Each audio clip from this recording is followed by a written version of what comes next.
Hey everybody, what's up and welcome back to another episode of Board Game Strategery. For this episode, I'm going to be trying something a little bit different, where this gameplay video has a companion video as well, where I basically go in and take notes on some of the strategic aspects of this encounter. So if that sounds interesting to you, please do go check that out. Today's playthrough of Marvel United will feature a 3-hero team consisting of Captain America with a starting hand of Leadership, Move, and Move Attack. The Winter Soldier with a starting hand of Move Attack, and Attack. And Spider-Man 2099 with a starting hand of Move, Move Hero, and Double Attack. For locations and threats, we have Avengers Tower with a Time Hideout, Oscorp Tower with a Time Army, the Bifrost Bridge with a Time Hideout, Osborn Laboratories with a Time Paradox, Jabari Village with a Time Paradox, and Valhalla with a Time Army. And finally, before we get started, here's a little bit of the strategy that I'm going to try to implement based on the pregame overview that I did. Kang's first turn has him blink out of play with a Time Master. That's it. So far so good, right? Captain America draws a Leadership card and plays a Move Attack, moving to Valhalla and defeating a Thug. Winter Soldier draws and plays a Move, moving to Jabari Village and defeating a Thug. Spider-Man draws a hero and plays a Moving Hero. He also moves to Jabari Village and puts a hero token on the Time Paradox. I already know it's a risk to have heroes grouped together in case Kang shows up, but it's an important location to me, so I decide it's worth the risk. And in case you were wondering the same thing, if it was worth it, well, here's a hint. Kang now draws a Time Master, appearing at, yes, Jabari Village.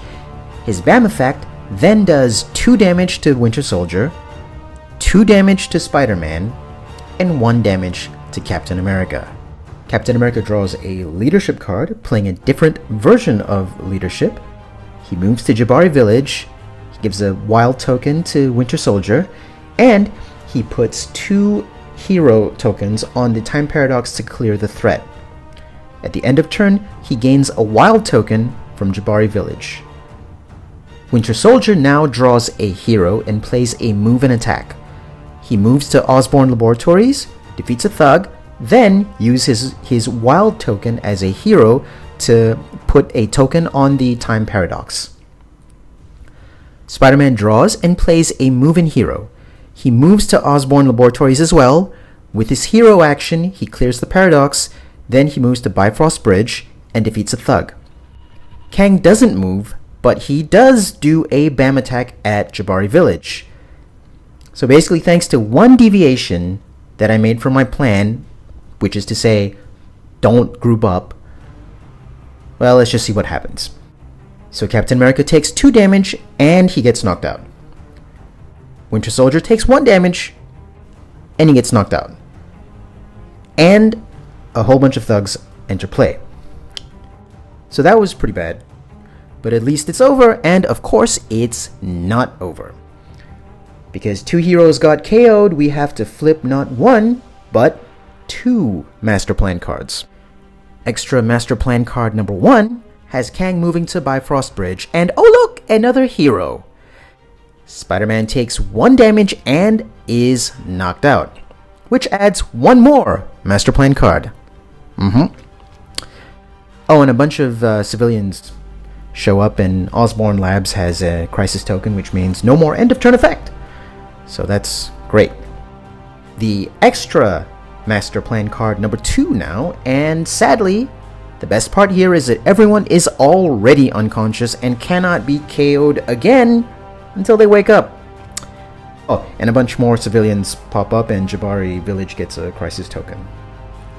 Finally, Kang adds insult to injury, popping out of time again with yet another Time Master. I'm left to amaze at how awesome things are going. Captain America wakes up and draws 4 cards, playing a double attack. He moves to Valhalla, defeats 2 thugs, and puts a hero token on the Time Army. Winter Soldier draws a lot of attack cards, playing Expert Assassin to gain 2 attack tokens, and then defeats 2 thugs. Spider-Man draws 4 cards, playing Enhanced Senses, and places a hero token on the Time Hideout at Bifrost Bridge. Kang draws a Master Plan card with a BAM effect, but he's not in play, so instead, a thug is added to each location, and this gives Oscorp Tower a Crisis token. Captain America draws a double hero, but plays a move and attack. He moves to the Avengers Tower and defeats a thug, which completes that mission. He also puts a hero token on the Time Hideout there. Winter Soldier draws a double attack, playing Expert Assassin to gain 2 more attack tokens. He moves to Jabari Village and defeats 2 thugs. Kang plays another Time Master, coming into play at Jabari Village and doing 2 damage to the Winter Soldier with his BAM effect. Spider-Man draws a move and attack, playing Lila Assistance. He drops a hero token on the hideout at Bifrost Bridge. Captain America draws a move, but plays a double hero. He uses the double hero to clear the Time Hideout. At the end of the turn, he searches his deck for a leadership card, putting it on top of his deck.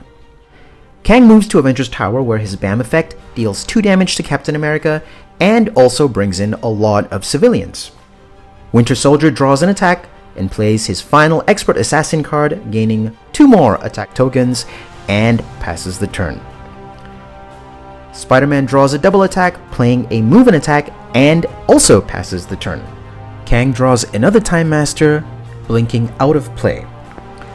Captain America draws Leadership and plays a double hero. He uses his Wild token as a move, moving to the Bifrost Bridge, and when he's there, he clears the hideout with heroic actions, meaning Kang is now vulnerable to attack. Winter Soldier draws and plays a move and attack, again doing nothing, passing the turn. Kang is still not in play during his next Master Plan draw, which has a BAM effect, so this puts a thug on every location. Unfortunately, all locations now have Crisis tokens, so there are no more end of turn effects left. Spider-Man draws a move and plays a move and attack, moving to Osborn Labs, defeating 2 thugs, and moving back to Bifrost Bridge. Captain America draws and plays Leadership, giving a Wild token to Winter Soldier and moving to Osborn Labs. Kang plays Time Master. This is his final Master Plan card. He appears at Bifrost Bridge and does 2 damage to Spider-Man and 1 damage to Captain America. Winter Soldier draws a hero and plays an attack.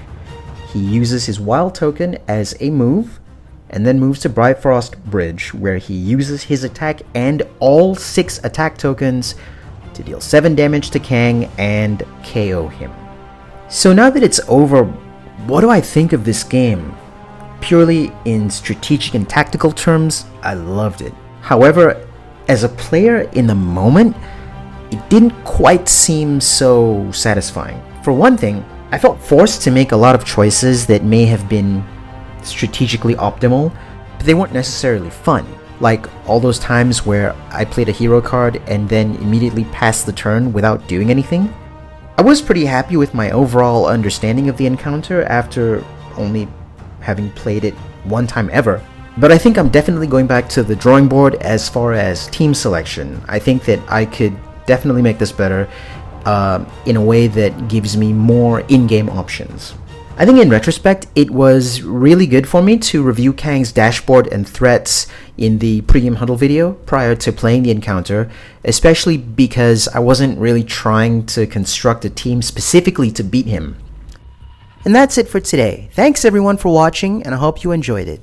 Moving forward, there's going to be a few more changes made to the way I make these videos, the most immediate of which being that for at least the near future, I'm going to see how it goes, making these videos with no voiceovers. So it's just going to be the video and background music, and I'm just going to see how that works out. So yeah, thank you very much. Thank you for watching another episode of Board Game Strategery, and as always, hope to see you again soon. Thanks guys, take care.